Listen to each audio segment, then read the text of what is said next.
He does what? He creates and sends his Son into the world that we may understand the depth of his love some more. And because of this love, God sent his Son in human form, in the person of Jesus Christ. And in John's words, he says, the Word became flesh and lived among us. In the person of Jesus Christ, spirit and human flesh converge to cast light on the mystery of God and his profound love for us.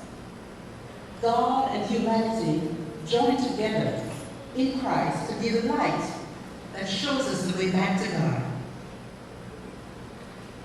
But I wonder, have we lost something of the sense of wonder and awe at this great mystery? God in Christ made manifest.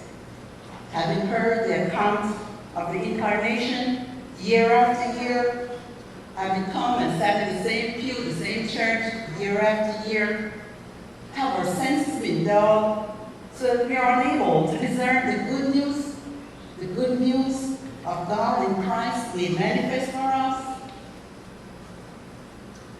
But God calls us today. Hear it afresh. Listen to it one more time. Contemplate along with the apostle, the evangelist John, that God in Christ is made manifest. And God in Christ is the light that will lead people to that state of peace and goodwill for which humankind grows. What a wonderful news. What glorious news. What great news. But there is a second bit of good news. Just imagine, every one of us here are created by God. But he does not see us as creatures. He sees us as children of the Most High God, children and heirs of the Most High God. And we know how a functional parent-child relationship plays out. There's that deep bond in the soul between fathers and sons, mothers and daughters, daughters and fathers. And there's trust, and there's faith, there's dependence, there's protection, there's friendship, and then there's grace. Not just house rules, but grace that overrides the house rule. And so God's desire is for us to see him as this person who gives us grace upon grace, grace upon grace, to live for him, to draw close to him. We know Jesus was born into a religious community. His people were very religious. They honored God. But there was just one thing about God that he could not deal with. It was okay to have a God who is far off. It was okay to have a God that would intervene in history from time to time. But how about a God who is near? How about a God who is right next to you? How about a God who is in you? How about a God who is around you? How about a God who hears and knows the deepest secrets of your heart?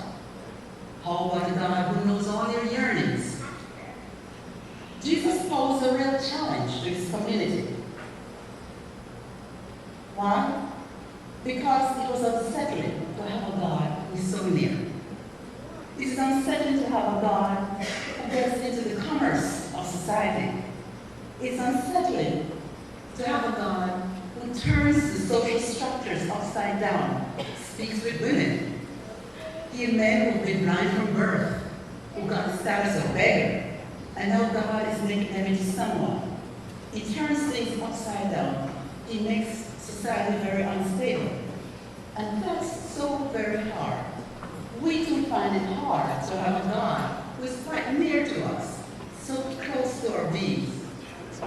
So the question God asks us today, how near do you want God to be to you?